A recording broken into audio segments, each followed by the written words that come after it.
Baik, kalau tadi kita bicara tentang introduction ya, sekarang kita bicara tentang ininya apa prinsip-prinsip keamanan. Ini akan ada beberapa slide yang saya harus gonta-ganti. Yang pertama, sebenarnya kita bicara tentang apa sih ini kalau kita bicara tentang information security. Wah, ini ada macam-macam. Kita bisa bicara tentang physical security. Physical security itu terkait dengan masalah ya fisik ya, gedung, bangunan gitu. Jadi kalau mau ngapa-ngapain data center gitu ya, daripada hacking segala macam, datang aja ke data center, dicolong aja komputernya. Dulu pernah kejadian tuh, saya lagi asik ya di gedung PHU, gitu lagi kerja segala macam, baca email, tiba-tiba mail server saya berhenti. Saya bilang ke mahasiswa, tolong tuh cek di mail server. Dulu saya lupa ya mail servernya di mana ya. Apa di gedung PHU yang lama, di LK lama atau di Labtek 8, udah saya nggak tahu lah. Lalu dia cek mahasiswanya, bentar Pak saya cek dulu. Datang balik-balik lagi, Pak harddisknya hilang. Jadi nggak bisa, ini karena harddisknya hilang. Harddisknya hilang tuh dari di server ya, maksudnya server ditaruh di lab sih. Harddisknya hilang tuh dipinjem sama mahasiswa untuk penelitian butuh harddisk, dia dipinjem gitu ya. Jadi physical security itu ya udah physical tadi ya. Kalau dulu physical security itu mungkin tidak terlalu menarik ya. Nah, tapi kita sekarang ini harus dibahas juga ya masalah physical security. Ini kalau kita bicara tentang data center gitu ya. Bagaimana data center itu nggak boleh didatangin orang, maka data center tuh didesain harus yang beda ya data centernya. Ya, saya desain yang beda, orang nggak bisa masuk segala macam ya. Jadi physical security, maka desain gedungnya, orang nggak bisa tailgating dan lain sebagainya ya. Ada ini cuma masalah physical ini agak sedikit bahasannya. Yang kedua, masalah manusia, ini ya manusia. Katanya dari gun control tuh yang lebih pentingnya itu adalah the man behind the gun, bukan gunnya gitu ya. The gun ya, the gun bukan the gun ya, the gun manusia ya. Wah ini susah. Soalnya ini masalah psikologi ya. Kita lebih gampang bahas soal ini ya, bahas soal mesin ya daripada orang. Sebenarnya ada video ya tentang ini ya, bagaimana manusia itu sangat bodor ya. Sebentar ya, saya coba cek di videonya Jimmy Kimmel sebentar ya. Saya stop share dulu. Yo. Nah, jadi kelemahan kita memang di aspek manusianya ya. Jadi aspek manusianya salah satu yang menjadi masalah ya. Share screen lagi, tek, kita share screen lagi ya. Manusia ya, aspek manusia. Terkait dengan itu kemudian ada juga aspek policy and procedure. Ini kita sebut namanya PNP. Nah biasanya ini susah nih ya. Misalnya akses internet harus pakai proxy, password harus sekian karakter segala macam ya. Ini PNP ini juga susah ya. Tapi nanti kita bahas sepintas ya.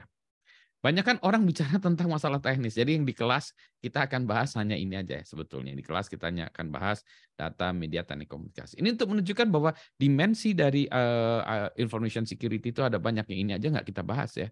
Ini juga harus bagian ya. Jadi untuk menunjukkan bahwa oh iya ya. Setidaknya kita aware lah ya ada yang ini, tapi nanti kita akan coba dalam yang ini ya. Bersambung. Part 2 ya, sebentar. Saya ambil part 2. Ada pertanyaan dulu nggak sebelum saya sambung ke part 2? Jadi itu ya, itu menurut ininya ya, David Aikov. Nah, kalau nggak ada jempol, silakan dijempolkan. Oke ya, nggak ada kan ya? Oke, kita lanjut. Nah, sekarang kita lihat sebenarnya kalau kita bicara tentang security itu apa sih gitu ya. Nah, banyak bicara tentang network security. Sebetulnya ya kalau ini fokus kepada networknya ya, kepada jaringan ya, kepada saluran pembawa itu. Maka kita nanti bicara tentang bagaimana mengenkripsikan SSL misalnya gitu ya. Itu HTTPS itu tentang network security. Kita juga bicara tentang komputernya ya. Komputernya ya berarti kita cerita tentang operating systemnya. Ya, jadi ini yang kita lihat kan kalau kita bicara tentang malware itu terkait dengan komputer security bukan network. Nah, ada yang baru lagi adalah tentang aplikasinya gitu ya. Misalnya sistem database-nya. Jadi kalau kita lihat ya, kalau kita lihat topologinya ya kira-kira seperti ini. Jadi kalau kita di rumah ya, ini misalnya kita di rumah pakai komputer, laptop, handphone atau apapun, kita akses kepada satu sistem informasi, misalnya ini sistem akademik kita ya, akademik atau SIX kita atau apapun ya, di sini ada email kita ya atau akun-akun yang lain gitu ya. Di rumah, kita di komputer kita ada tentu saja ada komputer ini ada sistem operasinya, ada OS-nya. Baik OS-nya itu mau Windows, Mac OS, Android atau apapun. Nah, kalau OS-nya ini tidak di-update, maka mungkin saja terjadi kelemahan-kelemahan OS yang mana OS ini bisa di-abuse dari jarak jauh atau disusupi sesuatu, di remote, dipasangin, dikirimkan virus, malware, ransomware gitu ya. Jadi si OS ini yang di-attack adalah OS-nya. Di dalam komputer kita pun kita sering menyimpan ya, ada PIN, ada credential, user ID, password dan seterusnya. Ya, jadi nomor kredit card, banyaklah ya data rahasia yang kita simpan di dalam komputer kita. Nah, biasanya pengguna itu tidak merasa takut ya karena ini kan di komputer saya gitu ya. Kan physically ada di komputer saya. Nah, dia tidak tahu bahwa komputer ini memiliki kelemahan-kelemahan yang terkait dengan host-nya ya. Jadi kita bicara tentang host ya di sini. Ya, jadi ini host. Ya. Makanya kita pasangin antivirus, anti malware, upgrade OS itu terkait dengan host. Komputer kita tersambung dengan some kind of jaringan network ya, misalnya terhubungnya dengan katakanlah kalau ini kita terhubungnya lewat internet mau pakai WiFi di rumah, WiFi di kampus, WiFi di mana di kafe atau kita pakai handphone kita tethering. Nah, kita bicara tentang ininya networknya ya, networknya. Jadi bukan tentang ini tapi networknya. Network di sini bisa kita sadap, bisa kita banjiri, bisa kita macam-macam ya. Ya ini kita bicara tentang network security. Nggak ada hubungannya jadi ya dengan ransomware segala macam, ini fokusnya di jaringannya. Ya. Kemudian kita ini terhubung ke sebuah katakanlah ya, kalau ini ada router, ada macam-macam ya, misalnya access point segala macam. Ini kalau kita bilang router, networking devices lah ya. Nah ini pun sebetulnya kita anggap sebagai host juga ya, karena dia juga ada OS-nya, gitu ya. Mikrotik pun ada OS-nya, Cisco pun ada OS-nya ya, dan seterusnya. Jadi kalau ini yang di take over adalah host-nya lagi. Jadi ini balik lagi ke host security. Host ini nanti dia terhubung ke network di atasnya lagi, gitu kan ya. Nanti terhubung ke network di atasnya lagi, terhubung di network di atasnya lagi, gitu ya. Jadi tergantung ini akan menjadi jaringan, host, jaringan, host gitu ya. Sampai akhirnya dia sampai di tujuan. Nah, di tujuan ini tentu saja kita ada lagi ya, masalah lagi yang kalau kita lihat tadi, di tujuan ini juga ada servernya. Nah, servernya ini tentu saja ada, lagi-lagi ada OS-nya. Ya. Maka kita bisa masalah lagi nih, bisa jadi masalah host-nya lagi ya, kalau security. Ini masalah network ya. Nah, tetapi ada tambahannya lagi di dalam host yang kita tuju ini ada aplikasinya ya. Misalnya kita aplikasinya apa? Mau internet banking lah, ya, mau aplikasinya apa? Working aplikasi Office segala macam ya. Ya, macam-macam lah ya di sini pada prinsipnya adalah aplikasi. Maka kita bicara tentang application security. Dan di sini juga ada selain aplikasi juga ada database-nya gitu kan ya. Kita bicara tentang application security ya. Jadi gitu. Nah, jadi kalau untuk yang seperti ini ada kompleks karena ada jaringannya, ada host-nya, ada aplikasinya. Contoh, waktu itu ada sebuah aplikasi ya. Dia aplikasi sangat menurut saya rada bodor juga ya. File-filenya itu disimpan di dalam satu folder, di dalam satu directory. Misalnya nih bodor-bodorannya gitu ya. Saya ya kartu kredit gitu ya. Kredit gitu ya. Ya di dalam situ taruh di dalam itu ya directory itu. Nah, ketika kita bilang ini kenapa ditaruh gini? Oh, kan di sini udah ada firewall-nya, Pak, gitu ya. Di sini udah ada firewall. Nah, kalau firewall itu urusannya adalah dengan network, nggak ada urusannya dengan ini ya, application-nya gitu ya. Ini kan kalau kalau kita bisa take over host-nya, bobol. Kalau kita bisa lihat aplikasinya password-nya nggak ada atau gampang di take over, ini menjadi masalah tersendiri. Jadi, nah dengan kata lain kita lihat lagi fokusnya, kita itu mau fokus kemana? Mau fokus ke network security, computer security, atau application security. Dulu fokus banyak orang kalau kita bicara security itu adalah tentang network security. Sekarang trennya adalah application security. Kenapa demikian? Karena untuk ya sekarang sudah banyak solusi ya, udah ada banyak solusi-solusi untuk komputer security, network security ini udah banyak solusinya lah ya. Sedikit banyak udah ada solusinya. Nanti kita bicara tentang firewall, IDS, dan seterusnya ya.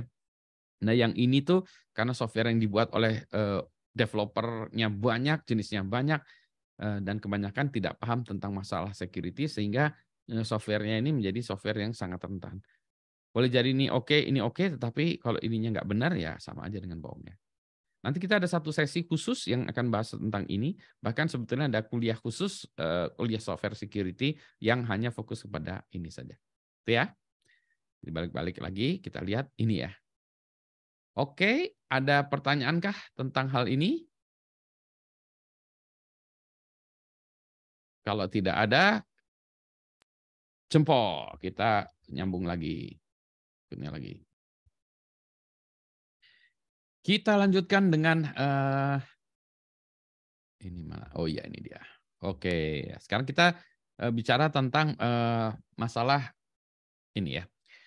Aspek keamanan atau kita sebutnya biasanya juga bisa orang-orang menyebutnya security goals atau bisa juga security services bisa juga gitu ya. Nah, kalau kita di dalam security itu sebetulnya ada 3 ini ya. Jadi kalau di dalam security itu kita bicara tentang 3 hal sebetulnya yang utamanya. Yaitu kita bicara tentang confidentiality, ya nanti kita bahas satu-satu, integrity, availability. Nah ini sering diambil huruf-huruf depannya gitu ya. Jadi kalau kita sebut security adalah CIA. Nah jadi security itu adalah CIA. Jadi nanti kalau ujian ini harus keluar, ini akan keluar selalu. Security itu apa? Confidentiality, integrity, availability. Ya jadi selalu melihat itu. Problemnya adalah biasanya yang A-nya ini. Yang A-nya ini karena A-nya itu bisa macam-macam ya. Karena banyak aspek keamanan yang lain yang bukan prinsip seperti ini ya. A juga nanti kita bisa tentang authentication, nanti ada lagi tentang access control segala macamnya. Jadi A-nya di sini perlu perhatikan ini adalah availability ya. Di CIA gitu ya. Jadi ini. Nah, kita lihat satu persatu. Kita melihat yang ini dulu ya, confidentiality. Ketika kita bicara tentang security, biasanya yang paling banyak dilihat orang atau paling banyak dipahami atau paling mudah dipahami adalah tentang kerahasiaan atau confidentiality ini. Jadi yang inilah yang aspek yang paling security itu apa? Nggak bisa dilihat, seperti nggak bisa diakses gitu ya. Jadi data atau sistem tidak boleh atau tidak dapat diakses oleh orang yang tidak berhak gitu. Jadi ini semuanya ya nggak boleh diakses, ya datanya nggak boleh diakses. Nah, hanya masalahnya kita ini harus mendefinisikan dulu.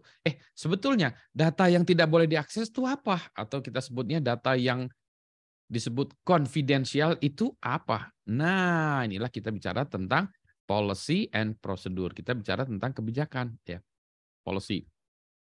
Misalnya, data pelanggan saya nggak boleh diakses dong. Nanti kalau pelanggan saya diakses, wah pasti, apalagi oleh kompetitor, parah ya kalau kompetitor tahu data pelanggan kita, nama, alamat, nomor handphone, email dan lain sebagainya, wah bisa di take over, bisa dihubungi satu-satu.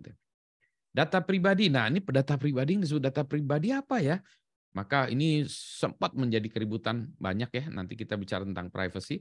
Nah di Indonesia sekarang sudah ada yang namanya PDP ya, perlindungan data pribadi ya. Nah ini saya harus buatkan materinya dulu ya, slide-nya belum ada ya tentang ini. Kita bahas nanti di dalam masalah hukum ya, perlindungan data pribadi segala macam. Karena kalau bagi orang Indonesia, data pribadi ini nggak penting sebetulnya bagi orang Indonesia. Bagi orang asing ini penting, bagi orang Indonesia nggak penting ya. Data kesehatan, nah ini juga sekarang mulai gara-gara COVID orang Indonesia atau seluruh dunia sebetulnya kita dibuka mata kita tentang data pribadi. Data pribadi dulunya nggak penting-penting amat ya. Sekarang kita dibagi ya, di-share. Misalnya status vaksin itu boleh dibagikan nggak ya? Misal status vaksin kita itu kayak apa? Oh kalau menurut saya sih nggak masalah ya. Soalnya kita harus tahu nih orang yang satu ruangan dengan kita ini dia kena COVID atau enggak ya, statusnya apa. Nah kalau menurut saya status vaksin itu bukan sesuatu yang harus atau pantas dirahasiakan ya. Tapi data kesehatan yang lainnya lagi, misalnya as simple as tekanan darah boleh di-share nggak? Ya boleh aja, tapi untuk apa ya? Nah, data kesehatan orang sakit apa sirosis, sakit gila atau apapun ya, atau dual personality atau sakit gula atau sakit. Nah, ini juga kita bingung ya. Nah, tetapi pada prinsipnya nih kayaknya datanya nih konfidensial. Yang boleh akses tuh hanya orang yang bersangkutan, dokter mungkin, rumah sakit mungkin ya. Dan ini yang sekarang ini kita harus definisikan dulu ya. Nah, ini yang menjadi susah ya. Melakukan kategorisasi datanya juga susah. Ya. Serangan ya serangan terhadap kerahasiaan itu adalah misalnya penyadapan sniffing. Jadi kalau misalnya dari A ya ingin kirim data ke B gitu ya misalnya ya. Deng deng deng deng gitu ya. Nah, kita sadap di tengah ini ya. Penyadapan ini kita sebut namanya sniffing ya. Kayak mengendus ya kayak apa? Anjing ya, doggy yang mengendus, ngendus. Nah, ini sniffing. Penyadapan. Kalau ini kan sniffing ya. Jadi ini datanya disedap gitu ya. Nah, ini kan berarti datanya harusnya si orang yang di sini C nggak boleh mendengarkan, tapi dia bisa menyadap. Bisakah dia menyadap? Jadi dia akan berusaha melakukan penyadapan. Yang kedua mengintip ya, misalnya shouldering. Nah, ini tugas Anda ya, PR Anda itu kan ngintip ya serangan terhadap aspek confidentiality. PIN seseorang kan nggak boleh di ini kan ya. Kalau di sini kan data pribadi, tapi ini kan ada lagi PIN ya. PIN itu konfidensial, orang-orang nggak boleh tahu ya.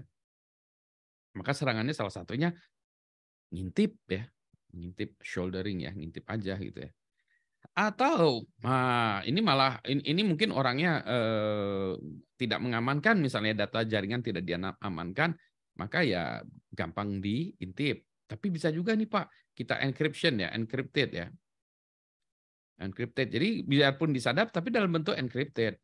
Shouldering juga tadinya orangnya juga nggak peduli amat-amat ya. Mau di-encrypt nggak bisa ya. Berarti apa? Berarti harus ditaruh dalam misalnya kalau di dalam ATM harus ruangan tertutup yang mana orang lain kacanya juga buram. Jadi orang nggak bisa ngelihat ya. Cuma dia tahu ada orang di dalam tapi tangannya mencet tombol apa aja nggak bisa. Nah, itulah sebabnya kalau sekarang Anda lihat ya di tombol-tombol di mesin ATM kan ada tutupnya gitu ya. Supaya tangan kita bisa masuk, bisa kita kelihatan tapi orang lain dari kiri kanan nggak bisa. Ya itu kan tujuannya tuh untuk menghalangi serangan terhadap ini ya shouldering, pengintip tadi. Nah, cracking ini kalau ini mencoba memecahkan encryption. Jadi misalnya ini sudah encrypted ya. Disadap keluarnya ya misalnya adalah misalnya apa F X tanda seru A G H X 78 gitu ya. Terus itu ya. Wah, ini datanya apa? Bisa kita sadap, bisa Pak. Tapi datanya encrypted. Nah, maka cracking adalah mencoba memecahkan ini, dicoba-coba ya, dicoba di-crack ini aslinya apa sih? Ya, jadi plain text-nya apa ya? Data aslinya itu. Ya, apa sih ini dari sini? Nah, ini merupakan cracking ya. Coba-coba. Atau bisa juga social engineering ya, menipu-nipu ya. Tadi kan data rahasia kita apa, PIN kita apa, OTP kita apa. Nah, ini berarti social engineering ya, menipu-nipu, mencari kelemahan SOP, membujuk orang dan lain sebagainya ya. Ini adalah serangan-serangannya. Ada banyak ya, jadi serangan-serangan ini contohnya adalah serangan-serangan. Maka kita perlu perhatikan bahwa aspek confidentiality ini serangannya juga bisa banyak ya. Maka harus gimana kita melindunginya. Nah, misalnya pelindungan memisahkan jaringan ya dari aplikasi atau virtual LAN gitu. Misalnya kita ingin ini ya di sini A, B berkomunikasi server gitu ya. Kita pisahkan. Ini misalnya ada C di sini ya. Kita nggak mau ini, maka physically aja jaringan LAN-nya juga beda ya. Ini LAN-nya ini yang ini kakinya 2 ya. Jadi ini ikutnya nyambung ke sana gitu. Jadi dia ya nggak akan bisa nyadap di sini ya. Nggak bisa karena dia tidak berada dalam satu jaringan yang berbeda, physically berbeda. Jadi dia nggak akan bisa seperti ini. Tapi ini ada ribotnya juga berarti A dan B ini harus wah terutama B ya. Dia nggak bisa nyambung ke LAN ini misalnya LAN ya. Kalau dia mau update gimana? Ini misalnya ada router ya di depannya. Wah, susah ya. Tapi ini untuk menunjukkan bahwa dengan memisah-misahkan ya separation jaringan itu kita bisa melakukan pelindungan ya. Dua, menerapkan kriptografi ya, encryption, decryption tadi ya disebutkan bahwa oh ini ya kita encrypted ya, jadi susah disadap. Bisa juga kita pasangin dengan memagari ya dengan firewall. Misalnya kalau kita jaringannya Ini ada A, ini ada B, ini ada C gitu ya, terus ada server gitu ya. Nah, kita kasih firewall di depannya gitu ya. Baru di sini ada server ya. Bisa juga kita pagari ya. Kita kasih ini di sini firewall bisa. Ya. Tapi yang jelas tuh harus ada juga ya SOP yang jelas dan ketat. Misalnya encryption-nya data harus di-encrypted gitu ya.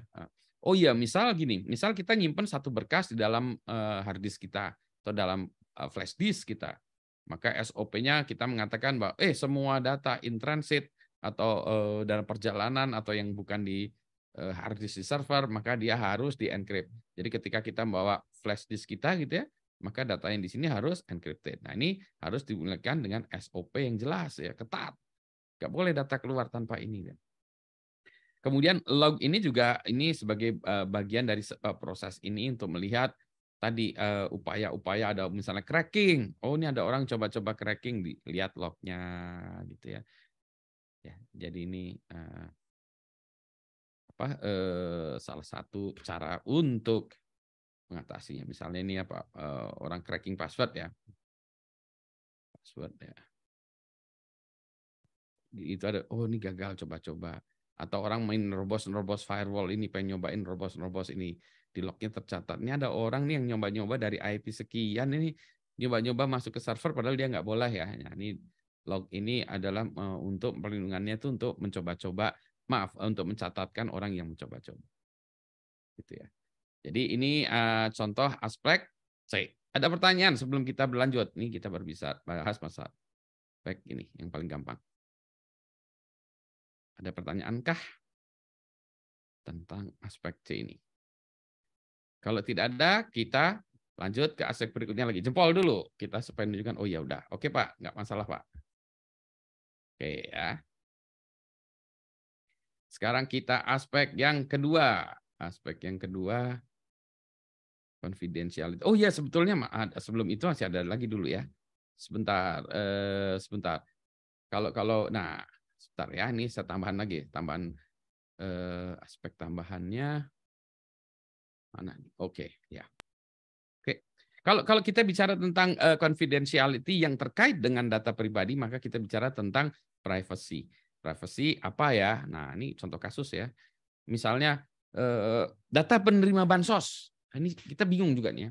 Jadi Anda dibuat sebuah sistem informasi untuk menampilkan harga bukan harga ya. Data penerima bantuan sosial. Nah, bantuan sosial. Tujuannya apa ditampilkan? Supaya transparansi, Pak. Misalnya apakah dana itu diterima oleh benar-benar orang yang bersangkutan? Karena takutnya nanti dana diterima oleh bukan orang miskin gitu ya. Jadi ini ditampilkan.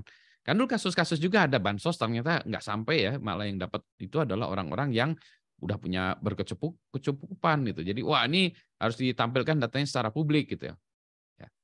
Ya, apa juga misalnya dananya ada dana 100 juta ditampilkan untuk RW 2 RW gitu. Terus dananya tuh semua sudah sampai ke yang bersangkutan itu atau dikorupsi oleh panitianya atau apa Pak RW-nya atau apa ya. Jadi ini sebagai mekanisme juga ya. Mekanisme untuk transparansi. Nah, kalau kita ingin tahu datanya ini sudah ditampilkan benar atau enggak, gimana cara menampilkannya? Nah, banyak sistem sekarang yang menampilkan identitas, nama, alamat, NIK secara lengkap. Jadi kita kalau lihat sebentar, dana penerima bansos siapa aja? Oh itu alamatnya. Ya tujuannya bagus. Jadi ada orang bisa ngeliat, kenapa dia ada masuk di apa penerima bansos bisa kelihatan ya. Jadi masyarakat ikut melakukan koreksi ya. Tetapi di sisi yang lain kalau kita lihat misalnya tidak terjadi korupsi ya, tidak terjadi korupsi dan memang itu menerima orang miskin. Nah, sekarang kita tahu data orang miskin. Sehingga ini dapat di-abuse oleh pihak lain. Misalnya ini orang miskin ya. Kalau gitu kita kasih sembako atau as simple as Indomie gitu pas lagi mau pemilu kita punya daftar orang yang bisa kita beli suaranya karena dia miskin gitu kan ya. Misalnya ini dapat dia tidak pasti terjadi tapi dapat atau dilakukan juga diskriminasi gitu ya. Oh, kamu orang miskin ya, kembali masuk sini gitu ya. Atau malah kebalik ya. kalau nggak masuk daftar miskin ini kamu nggak boleh dapat beasiswa gitu ya. Hanya orang yang daftar situ yang boleh dapat beasiswa.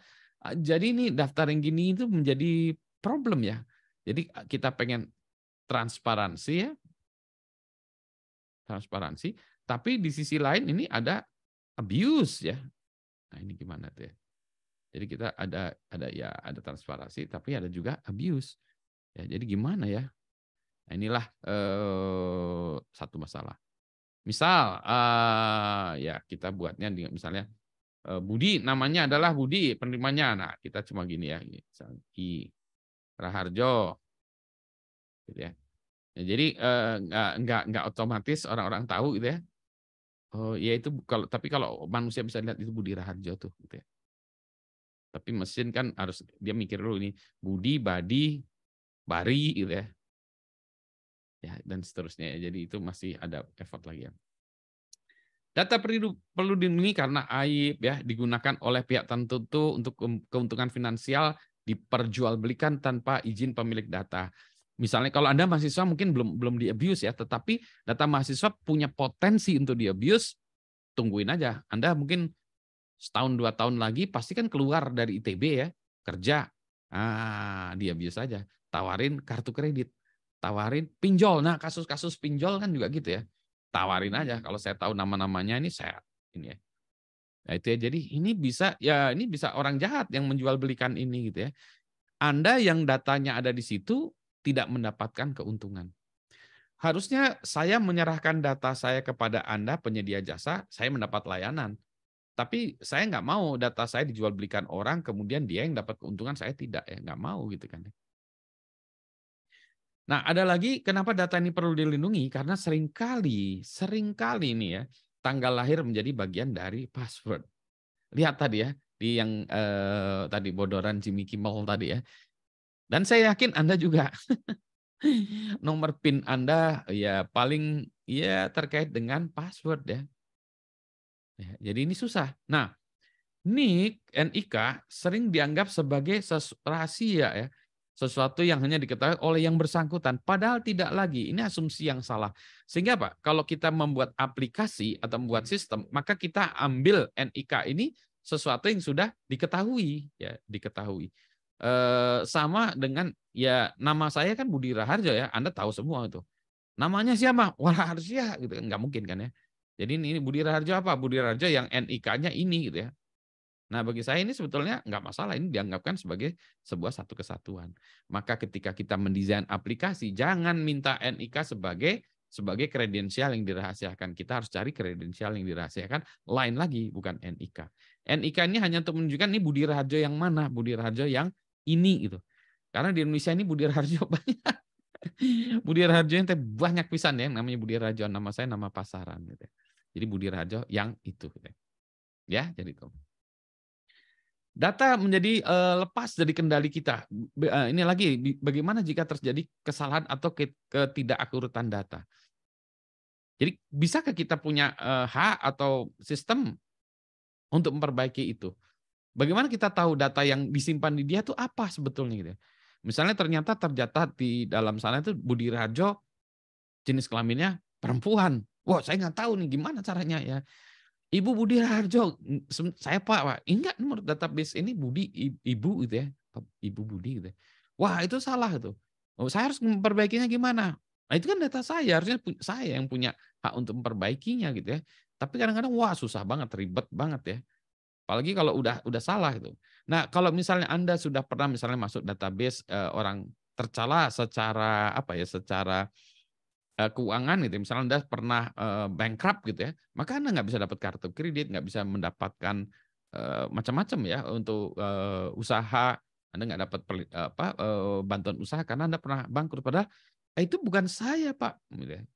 Atau di luar negeri ada juga yang istilahnya itu deadbeat ya, misalnya suami yang harus memberikan alimoni, memberikan uang bulanan kepada istrinya ya, misalnya mereka pisah, cerai, dia si suami ini harus memberikan child support gitu ya kepada anaknya, misalnya ada anaknya gitu. Ternyata orangnya salah juga. Nah, ini kan juga itu ya. Ini lepas dari kendali. Gimana caranya kita untuk memastikan bahwa itu ya. Nah, ini yang susah. Ya, jadi itulah sebabnya nanti salah satu dari bagian kalau yang di Amerika, di Eropa GDPR itu adalah bahwa perusahaan itu harus mau membuka diri data apa yang dimiliki tentang saya. Kamu data saya tentang saya itu apa aja? Wih, datanya ini. Ya. Terus bisa juga data digunakan tidak semestinya di luar konteks. Misalnya tadi data penyakit. Tadi tujuannya sebenarnya apa? Supaya menjaga kesehatan segala macam. Tiba-tiba asuransi kesehatan naik. Oh, Anda ini berpenyakitan, asuransinya naik gitu. Lah, nggak boleh gitu ya, nggak boleh gitu karena tiba-tiba asuransi naik, datanya itu dikumpulkan bukan untuk konteks itu tadi, konteksnya adalah untuk menjaga kesehatan masyarakat ya, untuk nggak menjaga kesehatan di kampus misalnya, bukan untuk ini. Jadi ini nggak boleh nih sebetulnya ya. Jadi harus data itu digunakan untuk pemberian khusus. Juga nggak boleh ya, misalnya diskriminasi, misalnya, ternyata, ini agamanya Anda beda gitu ya. Kalau kita ketahuan datanya beda, terus dia apa itu? Nah ini dikhawatirkan diskriminasi. Atau pilihan partai politiknya beda. Oh, Anda nggak milih partai politik ABC, ya ABC menang misalnya di daerah situ. Ini di daerah sini mah nggak pernah milih saya, nggak usah saya bangun aja jalannya di sini gitu ya. Nah ini kan jadi diskriminasi, ya. Nggak boleh gitu ya. Nah, kemudian konteks pemberian data ya, ini data untuk di apa gitu. Misalnya kan saya punya data Anda, data mahasiswa yang ikut kuliah saya. Konteksnya apa? Konteksnya untuk perkuliahan. Nggak boleh itu data itu saya jual ke misalnya LinkedIn gitu ya, minta data Pak Budi minta data mahasiswa Pak Budi. Saya bilang nggak boleh, ini mahasiswa untuk kuliah saya. Ya, cuma untuk ini aja kan Pak, daftar mahasiswa. Nanti kan mahasiswanya senang juga pernah ikut kuliah Pak Budi dimasukkan daftarnya. Saya bilang nggak boleh. Itu Anda nanya sendiri ke orangnya, ke mahasiswanya, jangan nanyain ke saya. Saya punya data mahasiswa dalam konteks saya akan memberikan nilai kepada mahasiswa saya, tidak untuk diperjualbelikan. Untuk konteks yang lain pun tidak, gitu ya. Nah, ini contohnya yang ini jadi susah ya, jadi kadang-kadang susah. Contoh kasus yang real itu begini. Kan kita ikatan alumni ITB ya. Jadi kalau Anda ya sebentar lagi jadi ikatan alumni ITB ya. Keluar lulus dari ITB maka Anda alumni ITB.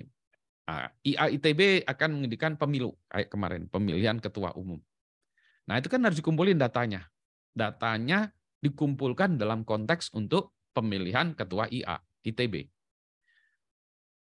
Data kita kumpulkan ya, kita kumpulkan waktu itu, waduh data dari kantor kealumnian kurang lengkap, maka kita kumpulkan lagi. Saya waktu itu bagian dari yang melakukan audit keamanannya ya dari pemilu IA ITB, saya lupa berapa tahun yang lalu ya. Nah ya itu kita cek, oke kita kumpulkan datanya. Setelah selesai datanya mau diapain? Nah sekarang kan gini, dalam konteksnya data itu dikumpulkan dalam kaitannya untuk pemilihan ketua IA ITB. Setelah selesai prosesnya, datanya mau diapain? Tentu saja bisa kita serahkan ke kantor alumni ITB. Tapi kan ini konteks pemberian data awalnya untuk pemilu ya IA ITB. Jadi nggak boleh. Sehingga setelah debat sana sini diskusi, akhirnya disepakati bahwa datanya itu dibuang setelah selesai. Ada konsekuensinya. Pemilu IA ITB berikutnya lagi, datanya itu harus dikumpulkan lagi. Tetapi dalam satu kasus kita menunjukkan bahwa datanya itu sudah selesai prosesnya. Jadi nggak ada lagi datanya bocor karena pemilu IITB, nggak mungkin karena datanya udah bubar, datanya udah hilang, tidak dimanfaatkan. Jadi ini antara tadi ya kemudahan segala macam ya konteks biaya ya. Tapi tadi ya ini tuh privacy itu mahal ya jadinya ya. Privacy itu meningkatkan ekonomi biaya tinggi ya. Kalau gitu maka data kita data yang kita kumpulkan adalah data secukupnya. Nah, apa yang disebut secukupnya? Yang relevan itu apa aja? Gitu. Misalnya saya operator telekomunikasi ini. Operator telekomunikasi ini waktu itu ada kasus juga ya. Kan kita harus mendata nomor handphone sekian itu miliknya siapa atau digunakan oleh siapa. Katakanlah Budi Raharjo, oke nomor handphonenya 123456789 gitu ya. Oke. Operator kan pengen tahu sebentar, bagaimana saya bisa tahu Anda ini benar-benar Budi Raharjo yang NIK-nya seperti itu, ya. Jadi itu tadi Budi Raharjo NIK ini punya nomor sekian. Nah, waktu itu mekanismenya adalah meminta operator meminta bahkan data selain NIK data kartu keluarga. Nah, menurut saya ini tidak boleh karena berlebihan. Kalau operator meminta NIK saya, karena saya sebagai pelanggannya, data KTP saya, menurut saya sah. Karena saya adalah pelanggannya dia. Dia pengen tahu, ini Budi Rajo benar nggak alamatnya jalan ini, benar nggak? Nanti dia bisa bayar nggak, benar nggak? Saya sah. Kalau ada misalnya teror, aksi teror dari nomor handphone ini, saya diciduk. Nah, makanya harus jelas nomor handphonenya itu sah. Tetapi kalau kartu keluarga menurut saya berlebihan. Karena di dalam kartu keluarga, ada anggota keluarga lain yang bukan pelanggan dari operator yang bersangkutan. Ya, misalnya di tempat saya pelanggan Telkomsel misalnya, saya pelanggan XL misalnya. Tapi kan anak saya pelanggan IM3 misalnya, kan dia bukan pelanggan Telkomsel atau XL. Jadi kalau Telkomsel minta kakak saya nggak sah tuh, karena nanti anak saya gimana kan ya, jadi nggak boleh. Oh, ada mekanisme untuk itu? Ada. Saya bahkan buat YouTube ya, gimana cara kita melakukan verifikasi tanpa memiliki kakak bisa, gitu ya. Nah sekarang misalnya nih. Tadi operator punya data kita, ya. Apakah itu dapat dianggap sebagai aset yang dapat diperjualbelikan? Nah, ini menjadi masalah, ya. Jelas kalau dianggap sebagai aset bisa ya, bisa sebagai aset. Kan kalau saya mendapatkan data itu jadi saya dianggap bisa sebagai aset. Nah, aset kan bagi penyedia jasa itu atau bagi yang menggunakan itu kan sebuah aset. Aset kan bisa dijual belikan gitu ya. Tapi ini aset yang tidak boleh diperjualbelikan. Dapat sih bisa, tapi nggak boleh diperjualbelikan. Jadi nah ini agak repot ya. Sebagai contoh misalnya, Telkomsel pelanggannya saya lupa berapa, 80 juta, 100 juta penduduk Indonesia menjadi pelanggan Telkomsel. Maka Telkomsel bilang, saya punya aset nih 100 juta pelanggan Indonesia. Kalau saya hargai itu masing-masing datanya itu 1.000 perak, 100 juta jadi 100 miliar kan. Boleh nggak dijualin? Asetnya 100 miliar tuh. Nah inilah ya, kita nggak boleh. Jadi ini keamanan data menjadi tanggung jawab penyedia jasa, ya. Misalnya, nah ini dia, kebocoran harus mendapatkan hukuman sanksi penalti. Sebagai contoh, banyak sistem kayak misalnya sistem e-commerce ya, bocor. Yang repot kita ya sebagai pengguna harus ganti password dan segala macam. Nah, kan kita nggak pengen. Saya menyerahkan data saya kepada Anda, ya. Anda buat e-commerce, saya menyerahkan data saya kepada Anda dengan catatan tanggung jawab ya. Jadi kalau ada apa-apa, Anda yang harus saya jewer. Nah inilah yang harusnya dilakukan penalti hukuman. Jadi penyedia jasa yang datanya bocor, dia harus dijewer. Supaya dia concern, dia nggak seenaknya aja kan dia bilang, wah saya harus memastikan. Ya, maka harus dilakukan security audit secara berkala oleh pihak ketiga yang independen. Nah inilah biasanya harus dilakukan. Maka ini harus ada regulasi yang eksplisit mengatur hal ini. Ya. Kalau enggak, ini nggak akan peduli. Ya. Pelindungannya tentu saja susah nih, tadi ya sudah ada ya, kriptografi, pemisahan jaringan, SOP, dan seterusnya. Ya, jadi ini adalah catatan kalau kita terkait dengan confidentiality, tetapi di dalamnya datanya yang kita rahasiakan adalah data yang terkait dengan data pribadi. Gitu ya. Silakan kalau ada pertanyaan tentang ini.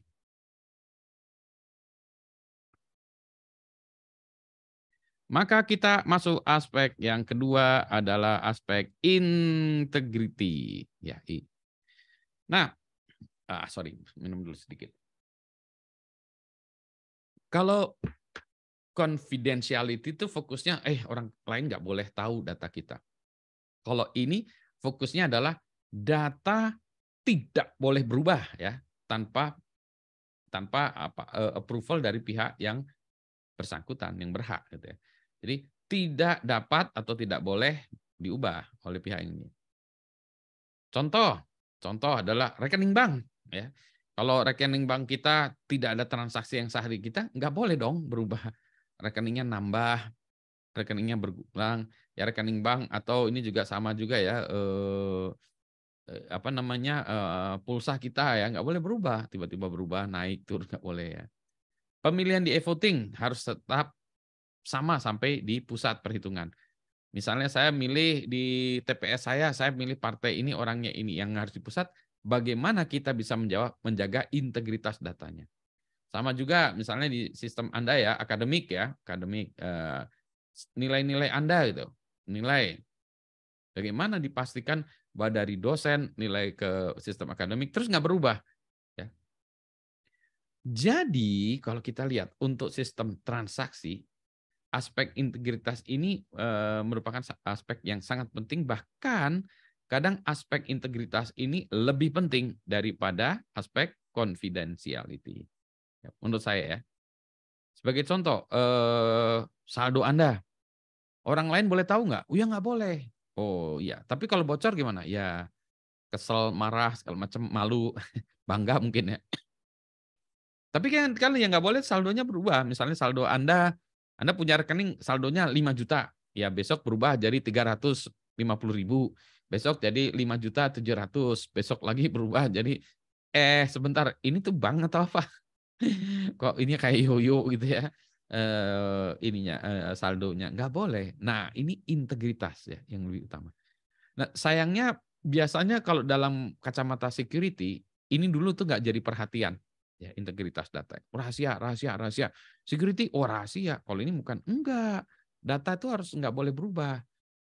A transfer ke B ya. Saya mau transfer berapa? 150.000. Nah, sampai ke B. Nggak boleh. Dia diubah jadi tambahin 0 ya, 1,5 juta. Gitu. Nggak boleh. Kan cuma nambahin 0, Pak. Iya nambahin 0. Boleh nambahin 0. Kalau mau nambahin 0 di depannya D. Jadi 0, 150. Ya, kalau di belakangnya itu beda value-nya. Oke, gitu ya. Atau dipengkolkan dari A. Ini dipengkolkan jadi C gitu ya, diubah-ubah datanya. Yang dituju bukan B, tapi C gitu. Ini kan masalah integrity ya. Bukan masalah kerahasiaan data, tapi integritas bahwa sebuah transaksi dia harus dapat dijamin integritasnya tidak berubah. Nanti kalau kita bicara tentang blockchain, inilah yang menjadi salah satu daya tarik blockchain atau daya tarik utama dari blockchain adalah integrity ini built-in di dalam blockchain. Tapi itu dia ya, tapi nanti kalau kita pas belajar blockchain itu bukan jadi ada cara lain lah ya selain dengan menggunakan blockchain. Tapi faktornya adalah faktor integritas. Serangannya, nah serangannya pemalsuan, misalnya bisa juga ya, spoofing, misalnya gini, ini A tidak kirim apa-apa ke B, tiba-tiba C pura-pura ngirim data, oi ada dari A kirim apa ke B ya, nah ini pemalsuan ya, spoofing ini kayak gini. Bagaimana sih B bisa tahu ini datanya dari A gitu ya kan ya? Integritas dari pesannya ini diragukan ya. Nanti kita bicara tentang digital signature gitu ya. Nah, sama ini juga ransomware itu juga mengubah berkas ya. Sehingga berkasnya itu diubah formatnya sehingga tidak dapat diakses lagi oleh kita tanpa password ya. Ini masalah integrity. Ada lagi serangan man in the middle attack, mengubah data di tengah perjalanan sehingga data berubah di tujuan. Nah, ini sering tentang application security ya atau software security. Jadi ceritanya begini. Tadi A ingin pakai aplikasi katakanlah mobile banking dengan tujuannya B ya. Ya harusnya gini. Normalnya gini, kirim uang ya, kirim uang 150.000 ya ke B gitu ya. Nah, yang dilakukan oleh man in the middle attack adalah dia melakukan serangan terhadap di tengahnya ini ya. Jadi yang dia lakukan serangannya adalah si paket KA ini ya ditangkap dulu oleh sesuatu. Nah, ini kita bisa pasangkan proxy ya di sini. Proxy. Yang mana si proxy ini dia bisa melihat kontennya. Kalau misalnya Anda mau buat aplikasi ya, web based application, misalnya ini tujuan fieldnya, tujuan rekening B misalnya, nominal transaksi nominal 150.000 gitu kan ya. Ya, misalnya ini di dalam ininya fieldnya itu bisa dilihat ya nominal. Pengirim A misalnya gitu ya, dan seterusnya. Nah, ini data ini bisa kalau bisa disadap, diubah-ubah oleh yang si proxy ini, si attacker ini, punya attacker ya. Maka ini diubah. Misalnya nominalnya dia tambahin nih. Jadi ini diubah menjadi katakanlah 1 juta gitu ya. Sehingga ketika dia ini datanya ini ditransfer ke B, masuk ke si B ya seperti itu. Ya. Nah, ini tuh biasanya terjadi kalau kita buat sistem ini adalah front end aplikasi ya. Front end aplikasi apps misalnya. Nah, ini adalah server ya, web app ya, internet banking. Nah, ini di sini. MITM itu di sini, MITM ya. Jadi dari aplikasi kita dimasukin ini, kemudian diubah-ubah filenya diterusin lagi ke sini. Ya. Nah, banyak aplikasi yang ternyata sekarang tidak melakukan perlindungan itu. Sehingga dalam paketnya ini dianggap akan saya dari sini ke sini, Pak, dari aplikasi saya sampai ke webnya tuh kayak gitu atau lewat iya, ini pakai API atau apapun ya. Nah, dia nggak sadar bahwa di sini tuh bisa diacak-acak di tengah ini. Ya, gitu ya. Jadi ini integrity ini banyak serangan-serangannya dan ini banyak sekali terjadi saat ini ya. Karena kenapa bisa? Karena jeleknya aplikasi yang ada ya, tidak melakukan tadi ya checksum dan sebagainya ya. Maka perlindungan kita bisa gunakan misalnya message authentication code ya, ini dengan hash gabungan dengan digital signature. Misalnya tadi kalau A ngirim pesan ke B gitu ya, mau disadap di ini kan disadap ya. Message-nya misalnya tadi A transfer ke B 150.000, nah sama dia di ini kan ya di message authentication code salah satunya dengan hash ya, di hash menjadi sesuatu gitu ya. Ya. Yang mana hash ini dikirimkan secara terpisah. Jadi nanti keduanya datanya itu adalah ini dan ini. Ya. Sehingga kalau nanti ada orang yang ngacak-ngacak A, B tadi ya kayak kasus kita, dia rubah ya jadi 1,5 juta gitu ya. Maka dia kalau dilihat di sistem penerima, hash-nya ini kan beda ya, hash kedua ini atau hash prime ini akan beda dengan yang di atas ya. Sehingga kita tahu ini datanya udah ditempel gitu ya. Jadi ini integrity itu biasanya seperti itu ya. Kita menggunakan message authentication code dalam hal ini hash function untuk menunjukkan bahwa datanya itu tidak boleh berubah. Sehingga kalau ada perubahan ya hash function-nya beda, output dari hash function-nya beda, maka terjadi sesuatu. Gitu ya. Nanti lebih jauh ini kita bahas di bagian blockchain. Ada pertanyaan tentang ini, integrity.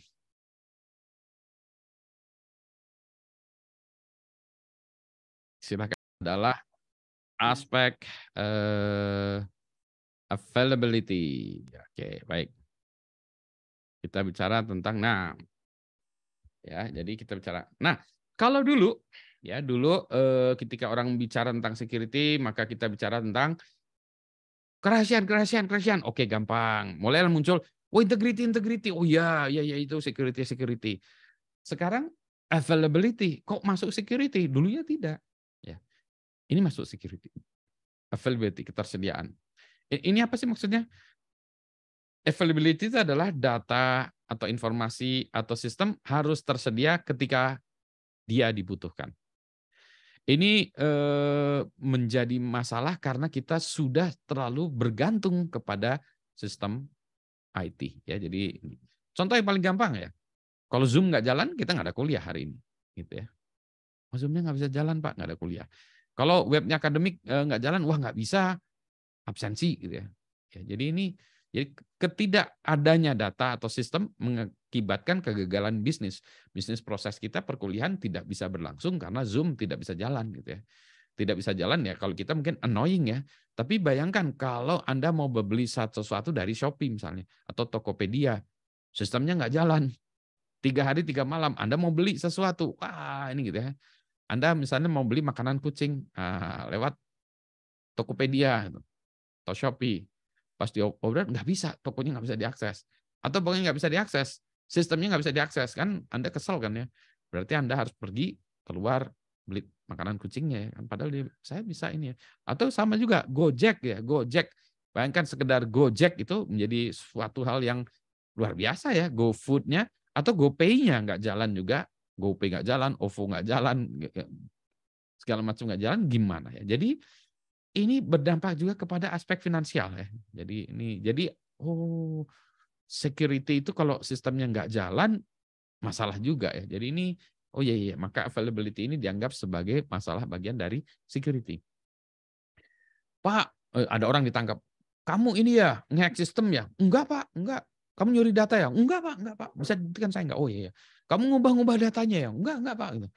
Kamu membuat sistem down ya? Iya Pak. Tangkaplah dia. Kan saya nggak nyuri data Pak. Saya nggak ngubah-ngubah data. Ya tapi kan membuat sistemnya down. Nah, gitu ya. Jadi sistemnya ini bisa macam-macam ya. Bisa yang layanan itu ditiadakan, itu istilahnya denial of service. Karena servisnya tidak ada, di-deny, atau ini sebutnya namanya DOS gitu ya. Denial. Jadi kalau kita bilang DOS attack, nah itu membuat layanan tidak ada.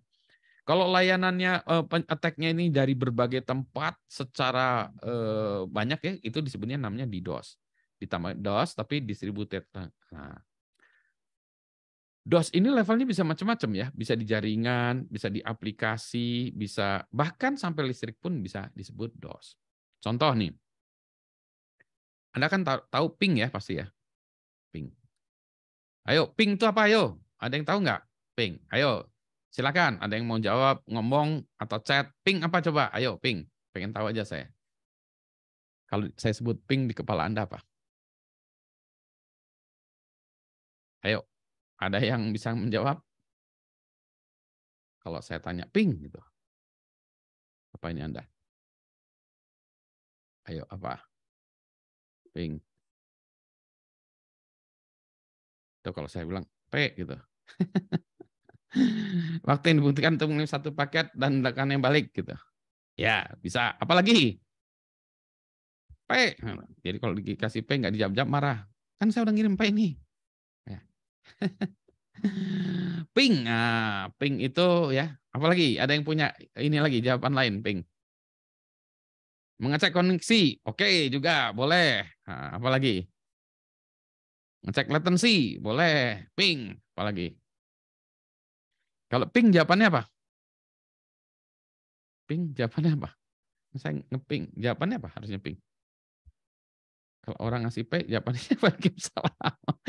P, jawabannya Waalaikumsalam. Itu ya. Itu yang P, Waalaikumsalam. Kamu nggak jawab ya. Jadi kalau itu ping, ya benar sih. Jawabannya adalah pong. Nah, ping-pong. Jadi benar ping-pong jawabannya. Jadi kalau di dalam ini tuh sebetulnya ping itu ada yang namanya, bentar ya, ada yang namanya ini paket ya, paket ping itu adalah ICMP. Ini ICMP ada macam-macam pakai ICMP Echo ya. Jadi kalau saya kirim ping tuh sebenarnya saya ngirim paket yang namanya ping ICMP Echo. Hey, ICMP Echo. Ah, nanti Anda jawab ICMP reply ya. Ya, oke. Jadi ini adalah ping. Ini adalah pong. Nah, ping-pong, ping-pong. Kamu hidup nggak? Hidup. Kamu hidup nggak? Hidup. Kamu hidup nggak? Hidup gitu ya. Nah, jadi ini ping, jawabannya pong.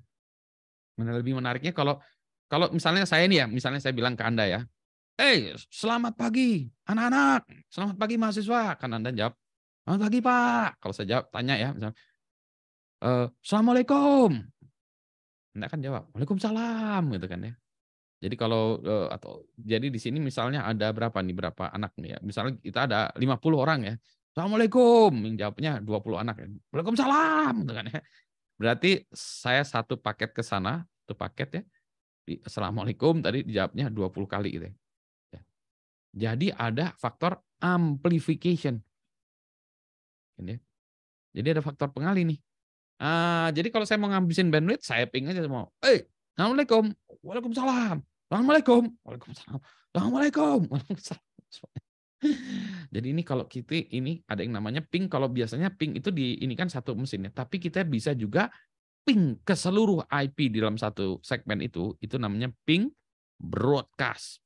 Ya. Jadi kalau misalnya broadcast, jadi broadcast itu kayak tadi seluruh kelas, Assalamualaikum kan broadcast semuanya gitu ya. Kalau satu orang Assalamualaikum, satu orang kalian kan gitu ya. Jadi kalau Anda di dalam satu LAN ya, satu LAN gitu ya, kalau Anda LAN gitu, Anda ada itu ya. Kan Anda kadang-kadang di set IP-nya ya, misalnya IP-nya berapa? 192.168.123 misalnya saya ini ya. Nah, di situ ada itu network address-nya. Oh, misalnya 192, berarti network-nya 1, broadcast-nya misalnya broadcast-nya adalah 1.255. Nah, ini broadcast address. Jadi semuanya itu dengerin ini. Jadi kalau saya ping ke 192, 168, 1255, maka seharusnya ini jawab, oke Pong, ini jawab Pong. Jadi saya bisa mengeping satu segmen, semuanya harus jawab. Nah, kalau di dalam satu segmen ini ada 255 komputer, atau 250-an, ya, atau 200 sekian ya, maka ada faktor aplikasi seperti itu. Itulah sebabnya sekarang ping yang kalau gini broadcast itu tidak dijawab oleh operating system. Jadi implementasi dari TCP/IP stack dulunya sih memang harus dijawab ya. Kalau kita di ping di broadcast maka kita harus jawab. Kalau sekarang janganlah, siapa tahu ini memang dia ingin melakukan ping flood. Nah, ping flood kita banjiri dengan ping ya. Ping ping ping ping ping ping. Kalau ada buat iseng, Anda buat ini aja ya. Script untuk melakukan ping terus ya. Jadi Pink Floyd, bukan Pink Floyd. Kalau ini Pink Floyd nama band. Kalau ini Pink Floyd adalah attack-nya ya, jadi Anda nge-attack. Gitu ya. Wah, ini luar biasa nih dahsyatnya. Apa akibatnya? Bandwidth habis. Ya. Ada lagi misalnya kita nge-attack DNS. Nanti ini kita pas lagi DNS kita bahas lah ya. Small attack ya. Nah, jadi pelindungannya apa? Berarti kita harus melakukan redundansi, duplikat, backup, restore, wah macam-macam nih ya. Dan salah satunya adalah drill. Kita harus nyobain. Kalau kita mau online, tiba-tiba Zoom mati gimana? Oh, pakai Google Meet, Pak. Google Meet mati gimana? Pakai MS Team, Pak. Google mati, MS Team mati. Apa kita pakai Gather.town? Boleh Gather.town? Oke, gitu ya. Nah, boleh. Oke, gitu ya. Gitu ya. Oke, jadi itu. Oh, berarti nanti kita lihat-lihat the cyber drill. Oke, nanti ini kita bahas satu persatu bahwa ini seperti apa, tapi ini adalah perlindungan untuk masalah availability. Ada pertanyaan sebelum kita sudah hari